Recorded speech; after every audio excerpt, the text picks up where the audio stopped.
مرة أخرى يتحطم حلم اللاجئين بالوصول إلى البر الأوروبي على صخور شواطئ بحر إيجا. مع قدوم فصل الشتاء أصبحت عملية العبور أكثر خطورة. من بين أولئك الذين لم ترهبهم أمواج البحر الهائجة وحاولوا العبور على متن قاربين إلى اليونان، عشرات لم تكتب لهم النجاة فعادوا جثثا هامدة تتقاذفها الأمواج إلى البر التركي.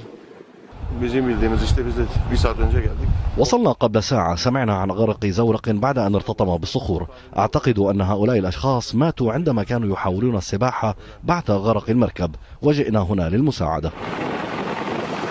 لكن لم يبقى الكثير مما يمكن فعله، فقد أرسل خفر السواحل التركي 3 قوارب ومروحية للبحث عن ناجين.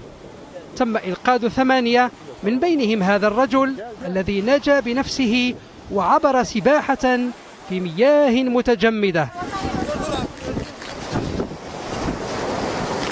وبحسب ناجين أنقذتهم قوات خفر السواحل التركية، فإن قاربين انطلقا من ديكيلي وكادا يصلان إلى جزيرة ليسبوس اليونانية، إلا أن قوات خفر السواحل اليونانية أرغمت القاربين على العودة لتركيا، مما أدى إلى غرقهما.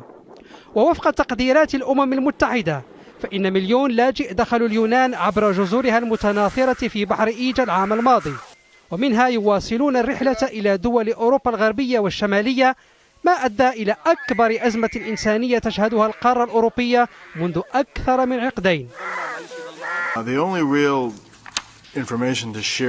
المعلومات الحقيقية الوحيدة المتداولة في عام 2016 هي أن المهاجرين سيواصلون الدخول إلى اليونان بمعدل يتجاوز 2500 شخص يوميا من تركيا.